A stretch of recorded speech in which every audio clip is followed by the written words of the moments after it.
Reporter SIT follow breaking. ശബരിമലയിലെ പഴയ അഷ്ടദിക്പാലകരുടെ വിഗ്രഹം എവിടെയെന്നതിൽ ദുരൂഹത.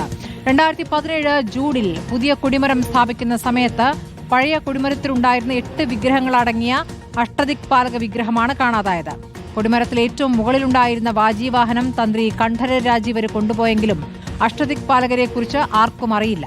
ശബരിമലയിലെ സ്വർണ്ണക്കൊള്ള വിവാദത്തിന് പിന്നാലെ വാജീവാഹനം തിരിച്ചെടുക്കണമെന്ന് തന്ത്രി എക്സിക്യൂട്ടീവ് ഓഫീസറോട് ആവശ്യപ്പെട്ടെങ്കിലും ശാസ്ത്രീയ പരിശോധന കൂടാതെ എടുക്കാൻ കഴിയില്ലെന്ന നിലപാടാണ് ദേവസ്വം ബോർഡ് സ്വീകരിച്ചത്. TV പ്രസാദ് വിവരങ്ങളുമായി. പ്രസാദ്, ഇപ്പോൾ അഷ്ടദിക്പാലകരുടെ വിഗ്രഹം എപ്പോൾ മുതലാണ് അവിടെ നിന്ന് കാണാതായത്? സ്മൃതി, ശബരിമലയിലെ സ്വർണ്ണക്കൊള്ള വിവാദത്തിന് പിന്നാലെയാണ് ശബരിമലയിൽ സമീപകാലത്തുണ്ടായ മറ്റ് പല നിർമ്മാണങ്ങളും അതുപോലെ ഒരുപാട് പുനരുദ്ധാരണവും മറ്റു കാര്യങ്ങളുമെല്ലാം വീണ്ടും സജീവമായ ചർച്ചയാകുന്നത്. അതായത് 2007 ഉണ്ണികൃഷ്ണൻ പോറ്റിയുടെ വരവിന് പിന്നാലെ ഒരുപാട് കാര്യങ്ങൾ നടന്നിട്ടുണ്ട് എന്ന് മുൻ ദേവസ്വം ബോർഡ് പ്രസിഡന്റും ഇപ്പോൾ നിലവിൽ ജയിലിൽ കഴിയുന്ന പോലീസ് പ്രത്യേക അന്വേഷണ സംഘത്തിന്റെ കസ്റ്റഡിയിലുള്ള A. പത്മകുമാറും വെളിപ്പെടുത്തിയിരുന്നു. എന്തായാലും കൊടിമരത്തിന്റെ നിർമ്മാണവുമായി ബന്ധപ്പെട്ടാണ് ഈ വിവാദങ്ങളെല്ലാം തുടങ്ങുന്നത്. ആദ്യം ഇപ്പോൾ കാണുന്ന മാതൃകയിലുള്ള സ്വർണം പൂശിയ കൊടിമരം നിർമ്മിക്കുന്നത് 1970 കാലഘട്ടങ്ങളിലാണ്. പിന്നീട് 2017 പഴയ കൊടിമരത്തിന് ഉറുമ്പും ചെതലും മരിച്ചു എന്ന് പറഞ്ഞ് ഒരു ദേവപ്രശ്നത്തിൽ കാണുന്നതും അങ്ങനെ പുതിയ കൊടിമരം നിർമ്മിക്കാൻ വേണ്ടിയുള്ള പദ്ധതി തയ്യാറാക്കുന്നതും. ആ ദേവപ്രശ്നത്തിനിടയിൽ തന്നെ പണ്ട് കൊടിമരം സ്ഥാപിക്കുമ്പോഴുണ്ടായിരുന്ന ഒരാൾ പറയുന്നുണ്ടായിരുന്നത്രേ, അതായത് അങ്ങനെ ഒരു പ്രശ്നവും അതിന് സംഭവിക്കാൻ ഇടയില്ല, കാരണം അത് കോൺക്രീറ്റ് ആണ് എന്നുള്ളത്. പിന്നീട് കൊടിമരം അഴിക്കുമ്പോൾ അത് യാഥാർത്ഥ്യമാവുകയായിരുന്നു. കൊടിമരത്തിന് മറ്റ് പ്രശ്നങ്ങളൊന്നും കാണത്തക്ക രീതിയിൽ ഉണ്ടായിരുന്നില്ല എന്നുള്ളത്.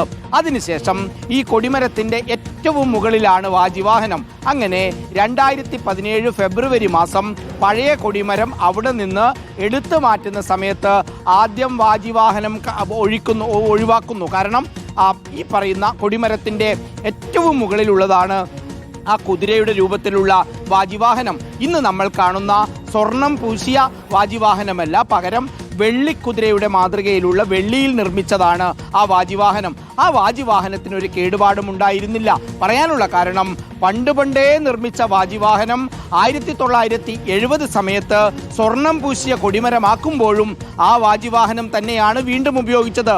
പക്ഷേ 2017 ജൂൺ മാസം പുതിയ കൊടിമരം സ്ഥാപിക്കുമ്പോൾ ആ വാജിവാഹനം അവിടെ നിന്ന് മാറ്റി പകരം പഴയ വാജിവാഹനമാണ്, അതായത് യഥാർത്ഥ വാജിവാഹനമാണ് അന്ന് കണ്ഠര രാജീവരെ കൊണ്ടുപോകുന്നത് എന്നതാണ് പ്രധാനപ്പെട്ട കാര്യം. അപ്പോഴും ഈ കൊടിമരത്തിന്റെ ഏറ്റവും താഴെയുള്ള, അതായത് താഴെ നിന്നാൽ കൈയെത്താവുന്ന ദൂരത്തിൽ വരുന്ന 8 വിഗ്രഹങ്ങൾ അടങ്ങിയ അഷ്ടദിക്പാലകരുണ്ട്. ആ അഷ്ടദിക്പാലകർ എവിടെയാണ് എന്നതിനെ കുറിച്ച് ഒരു വിവരവുമില്ല. കാരണം ഇന്ന് നമ്മൾ കാണുന്ന പുതിയ കൊടിമരത്തിന് ഉള്ള അഷ്ടദിക്പാലകർ എന്ന് പറയുന്നത് ആ വാജിവാഹനം സ്വർണം പൂശിയത് അതേ സമയത്ത് തന്നെ സ്ഥാപിച്ച പുതിയ അഷ്ടദിക്പാലകരാണ്. അങ്ങനെയെങ്കിൽ ആ അഷ്ടദിക്പാലകരെവിടെ? ശബരിമല എക്സിക്യൂട്ടീവ് ഓഫീസർക്ക് തന്ത്രി കണ്ഠര രാജീവർ കൊടുത്ത അപേക്ഷയിൽ വാജിവാഹനം എത്രയും പെട്ടെന്ന് തിരിച്ചെടുക്കണം എന്ന് മാത്രമാണുള്ളത്. അതിലും ആ അഷ്ടദിക്പാലകരെ കുറിച്ച് മിണ്ടുന്നില്ല എന്നുള്ളതാണ്. ശ്രുതി, ചുരുക്കത്തിൽ വലിയ പരിക്കില്ലാത്ത, വലിയ കേടില്ലാത്ത കൊടിമരം മാറ്റി എന്നത് കൂടാതെ എന്തിനാണ് ഈ വാജിവാഹനവും അഷ്ടദിക്പാലകരെയും ഉൾപ്പെടെ മാറ്റിയത് എന്ന ചോദ്യമുണ്ട്. അതിനൊപ്പം തന്നെ ഒരു പ്രശ്നവുമില്ലാത്ത പതിറ്റാണ്ടുകളായി അവിടെയുള്ള 2 പടുകൂറ്റൻ മണികൾ അതും ശബരിമലയിൽ നിന്ന് മാറ്റി പുതിയതായി സ്ഥാപിച്ചിട്ടുണ്ടായിരുന്നു. ഇതെല്ലാം സംഭവിക്കുന്നത് 2017 ഉണ്ണികൃഷ്ണൻ പോറ്റി ശബരിമലയിൽ വന്നതിന് ശേഷമാണ്. നമ്മൾ ഈ പറയുന്ന കൊടിമരം സ്ഥാപിക്കുന്നത് അത് പ്രയാർ ഗോപാലകൃഷ്ണന്റെയും അത് അജയ് തറയിലിന്റെയും കാലത്താണ് എന്നുള്ളതാണ് ഇതിൽ മറ്റൊരു പ്രധാനപ്പെട്ട കാര്യമുള്ളത്. എന്തായാലും ആ വാജിവാഹനം പോലെ ഇത് മറ്റാരെങ്കിലും കയ്യിലുണ്ടോ എന്ന കാര്യത്തിൽ ഇപ്പോഴും വ്യക്തതയില്ല. അഷ്ടദിക്പാലകരുടെ 8 വിഗ്രഹങ്ങൾ അടങ്ങിയ വട്ടത്തിലുള്ള ഈ സാധനത്തെക്കുറിച്ച് പിന്നീട് ആരും കേട്ടിട്ടേ ഇല്ല എന്നുള്ളതാണ്. ഈ കേടുപാടുകളില്ലാത്ത അഷ്ടദിക്പാലകരുടെ വിഗ്രഹം അവിടെ നിന്ന് മാറ്റിയതിനെ കുറിച്ച് ആരും പ്രതികരിക്കുന്നില്ല എന്നാണോ പ്രസാദ്? അതിനെക്കുറിച്ച് ആർക്കും അറിയുന്നില്ല എന്നുള്ളതാണ് സ്മൃതി. നമുക്കിതിൽ ഏറ്റവും ഔദ്യോഗികമായി പറയാൻ പറ്റുന്നത് നേരത്തെയുള്ള തിരുവാഭരണ കമ്മീഷണർമാരിൽ നിന്നുമാണ് നമുക്ക് അതിൽ നിന്ന് വിവരമെടുക്കാൻ പറ്റുന്നത്. ഇനിയിപ്പോൾ KT ശങ്കരൻ്റെ റിപ്പോർട്ട് വരണം. ആ റിപ്പോർട്ട് വന്നാൽ അതുണ്ട് എങ്കിൽ നമുക്കത് സ്ഥിരീകരിക്കാം. പക്ഷേ നേരത്തെ 2020 സമയങ്ങളിലൊക്കെ അവിടുത്തെ സ്ട്രോങ് റൂമിൽ കണക്കെടുപ്പ് നടത്തിയ തിരുവാഭരണം കമ്മീഷണർ ഉൾപ്പെടെയുള്ളവർക്ക് ഇതിനെക്കുറിച്ച് അറിയുന്നതേയില്ല. ശബരിമലയിലെ ഈ കാര്യങ്ങളെക്കുറിച്ച് എല്ലാം അറിയുന്നവരോട് സംസാരിക്കുമ്പോഴും അഷ്ടദിക്പാലകരെ കുറിച്ച് ആരും പറയുന്നില്ല. എവിടെയാണത് പോയത് എന്നതിനെക്കുറിച്ച് അറിയുന്നില്ല.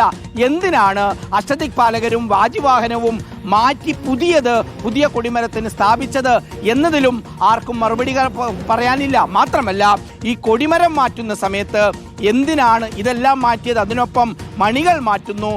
മഹേഷ് പണിക്കർ പറയുന്നതനുസരിച്ച് അവിടുത്തെ ഒരുപാട് കമ്പവിളക്കുകൾ ഉണ്ടായിരുന്നു. മഹേഷ് പണിക്കറിന്റെ മുത്തച്ഛന്റെ കാലത്ത് അവർ തന്നെ നിർമ്മിച്ചതാണ്. ആ കാര്യങ്ങളും അവിടെ കാണാനില്ല.